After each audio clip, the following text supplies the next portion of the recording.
আইনসভার গঠন সম্পর্কে আজকে আলোচনা করব। প্রথমে রয়েছে ইউকে অর্থাৎ ইউনাইটেড কিংডম আর তার আইনসভার গঠন। আইনসভার গঠন, শাসন ব্যবস্থা কীরূপ, শাসন বিভাগ কীরকম, বিচার বিভাগ কেমন, সেগুলোই আলোচনা করব পরপর। পার্লামেন্ট রয়েছে দ্বিকক্ষ বিশিষ্ট পার্লামেন্ট। প্রথমে লর্ডসভা, তারপরে রয়েছে কমন সভা। লর্ডসভার সদস্য সংখ্যা হচ্ছে 702 জন, 6 বছরের জন্য নিযুক্ত হয়। আর এদিকে কমন সভা রয়েছে, কমন সভাতে হচ্ছে 669 জন নির্বাচিত সদস্য, আর এখানে তারা নিয়োগ হচ্ছে 5 বছরের জন্য।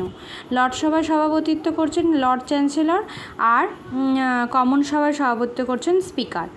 শাসন ব্যবস্থা কেমন না, প্রথমে হচ্ছে ইউনিটারি মানে এককেন্দ্রিক, প্লাস হচ্ছে পার্লামেন্টারি মানে সংসদীয়। এককেন্দ্রিক ও সংসদীয় শাসন ব্যবস্থা।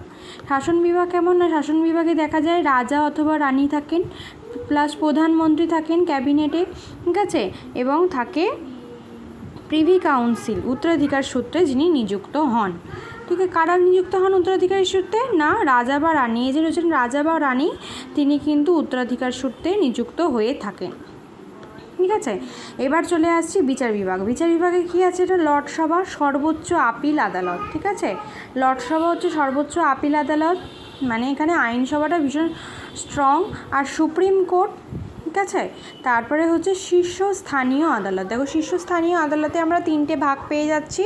প্রথমে হচ্ছে আপিল আদালত, তারপর হচ্ছে হাইকোর্ট, তারপর হচ্ছে ক্রাউন কোর্ট। ঠিক আছে, আপিল আদালত, হাইকোর্ট এবং ক্রাউন কোর্ট শীর্ষস্থানীয় আদালতে পাচ্ছি। তার উপরে রয়েছে সুপ্রিম কোর্ট, তার উপরে রয়েছে লর্ডসভা। রাজনৈতিক দল কয়টা না, রাজনৈতিক দল হচ্ছে দুটো, একটা হচ্ছে লেবার পার্টি আর একটা হচ্ছে কনজারভেটিভ পার্টি। চাপ সৃষ্টিকারী গোষ্ঠীও রয়েছে, সেটা এখানে এখন উল্লেখ করা নেই। ঠিক আছে, এটা হচ্ছে ইউকের আইন বিভাগ, শাসন বিভাগ এবং শাসন ব্যবস্থা কীরূপ, এবং বিচার বিভাগ এবং বিচার বিভাগের ভাগ, এগুলোই রাজনৈতিক দল সব লেখা রইল। এরপর আমি যেটা আছে দেখো ইউএসএ। একই রকমভাবে ইউএসএর আইন বিভাগে কি দেখা যাচ্ছে না, আইন বিভাগকে বলা হচ্ছে কংগ্রেস। এখানে যেমন ক্যাবিনেট, এখানে হচ্ছে কংগ্রেস। কংগ্রেসে আবার 2 ভাগে, প্রথমের যে কক্ষ সেটা হচ্ছে সিনেট, 100 জন সম্ভবত 100 জন মেম্বার থাকেন, 6 বছরের জন্য নিযুক্ত হন। আর জনপ্রতিনিধি সভায় কী হচ্ছে না, 435 জন আছেন, এখানে ওরা নিযুক্ত হয় 2 বছরের জন্য।